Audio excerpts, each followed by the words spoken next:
జై జగన్నాథ్.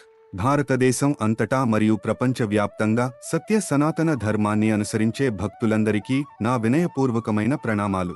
ఈ రోజు యూట్యూబ్ ద్వారా ప్రపంచవ్యాప్తంగా చాలా మంది భక్తులు సుధర్మ మహాసంఘం ఎక్కడ ఉంది అడుగుతున్నారు. అలాగే నేను ఇంతకు ముందు ఎపిసోడ్లలో ప్రస్తావించినట్లు భగవాన్ కల్కిదేవ్ మాత్రమే సుధర్మ మహాసంఘాన్ని స్థాపిస్తాడని చర్చించాను. అందుకే నేడు భారతదేశంలో సుధర్మ మహాసంఘ్ అనే సంస్థ లేదు. భగవాన్ కల్కిదేవ్ ఈ సంస్థను స్థాపించినందున ఏ ఇతర వ్యక్తులు లేదా సంఘాలు ఈ సంస్థను స్థాపించుటకు అర్హులు కారు. అందువలనే సుధర్మ మహాసంఘ్ అనే ఈ సంస్థ గురించి అందరికీ తెలియదు. కాని ఇప్పటికే ఒడిశాలో సుధర్మ మహాసంఘ్ స్థాపించబడింది. ఎందుకంటే సుధర్మ మహాసంఘ్ భారతదేశం అంతటా ధర్మ పునరుద్ధరణ ప్రక్రియను ప్రారంభించింది. అయితే ఈ ఎజెండాను కూడా గుర్తించడానికి మరింత సమయం మరియు కృషి అవసరం. ఈ విషయానికి సంబంధించిన వాస్తవాలు మరియు రుజువులను బహిర్గతం చేయడానికి ఇంకా సమయం ఆసన్నం కాలేదు. అయితే వాస్తవం ఏమిటంటే భారతదేశం అంతటా మరియు ప్రపంచవ్యాప్తంగా సుధర్మ మహాసంఘ్ యొక్క శాఖలు ఎక్కడ ఉంటాయి అనేదానికి భక్తులు సమాధానం కోరుతున్నారు. సమాధానం ఏమిటంటే ఐక్యరాజ్యసమితి స్థాపించిన ఒప్పందాలు మరియు ఒప్పందాల గురించి మనకు తెలిసిన వాస్తవం అన్ని దేశాలు అందులో పేర్కొన్న నియమాలు మరియు నిబంధనలను అమలు చేయాలి. అలాగే భగవాన్ కల్కి స్థాపించిన సంస్థ సుధర్మ మహాసంఘ్ పేరుతో భగవాన్ కల్కి విశ్వానికి రాజుగా పరిపాలిస్తాడని, అప్పుడు సనాతన ధర్మం ప్రపంచమంతటా పునరుద్ధరించబడుతుంది మరియు ప్రబలంగా ఉండే ఏకైక ధర్మం ఇదే. ఒకే భగవంతుడు మరియు ఒకే సార్వభౌమాధికారం మాత్రమే ఉండును. మరియు అన్నింటికంటే ముఖ్యంగా ఐక్యరాజ్యసమితి సుధర్మ మహాసంఘ్ పేరుతో కొనసాగుతుంది.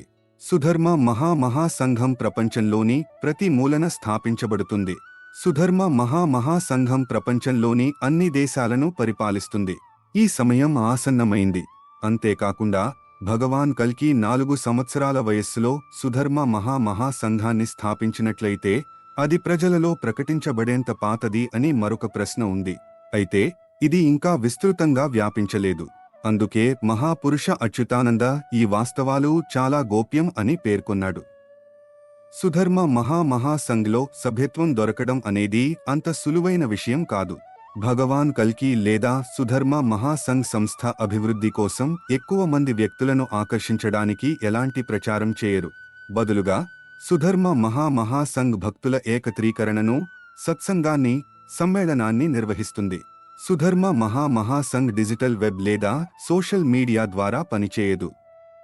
భగవాన్ కల్కి తన భక్తులను తన అత్యున్నత దైవిక శక్తితో వారిని సమావేశపరుస్తాడు. ప్రతి ఒక్కరూ సుధర్మ మహాసంఘ్లో సభ్యులు కాలేరు. స్పష్టంగా భారతదేశంలో 1 నుండి 1.5 లక్షల మంది సుధర్మ మహాసంఘ్లో ఉండే అవకాశం ఉంది.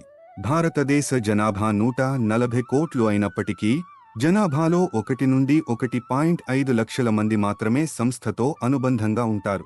సుధర్మ మహాసంఘ్ ప్రచారం నిర్వహిస్తే అన్ని రకాల దుర్మార్గులు మరియు పాపులు ఈ సంఘంలోకి వచ్చే అవకాశం ఉంది మరియు ధర్మ పునరుద్ధరణ ప్రక్రియను జటిలం అవుతుంది. భగవంతుని ఆజ్ఞ ప్రకారం గోపికలు, తాపసులు, కపీంద్రులు వంటి భక్తులకు మాత్రమే మాలిక ప్రచారం జరుగును. మాలిక యొక్క ఈ ప్రవచనం వారి మనస్సులను ఆకర్షిస్తుంది మరియు పరివర్తనను తీసుకువస్తుంది. తత్ఫలితంగా దైవిక స్పృహ వారి మనస్సులను మారుస్తుంది మరియు మాలిక బోధించడం ద్వారా సత్య సనాతన ధర్మ మార్గాన్ని ఆకాంక్షించేలా వారిని ప్రోత్సహిస్తుంది మరియు భక్తులు భగవాన్ కల్కి శరణు పొందెదరు. మాలిక ప్రచారం ఒక మాధ్యమంగా పనిచేస్తుంది. అంతేకాని ఇది అందరికీ కాదు. ఆయన దివ్య సాంగత్యాన్ని సాధించాలంటే ఇదొక్కటే మార్గం. అంతేకాకుండా భారతదేశంలో చాలామంది మాలిక చూస్తున్నారు, కాని వారికి మాలికపై విశ్వాసం మరియు ఆసక్తి లేదు. అలాగే చాలామంది ప్రజలు పారవస్యంతో ఉద్వేగానికి లోనవుతారు మరియు భగవాన్ అన్వేషణలో ప్రతిచోటా వెతుకుతారు మరియు భక్తులకు పదే ఫోన్ చేస్తారు. కాబట్టి సముద్రం మథనం ఫలితంగా అమృతం ఆవిర్భవించడాన్ని మనం పరిగణనలోకి తీసుకుంటే ఈ మిషన్ ఉపమానంగా నెరవేరుతుంది. భక్తులను పరీక్షించడానికి మాలిక దేశ మరియు వైశ్విక స్థాయిలో మథనం చేస్తుంది.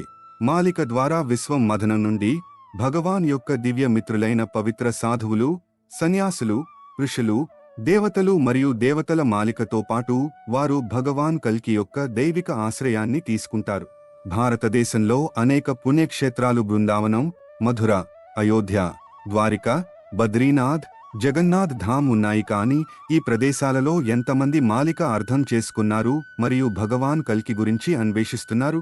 కొంతమంది భక్తులు మాత్రమే మాలిక యొక్క సారాంశాన్ని అర్థం చేసుకోవడానికి మరియు భగవాన్ కల్కి అన్వేషణలో తమ ప్రయాణాన్ని కొనసాగించడానికి ప్రయత్నిస్తున్నారు.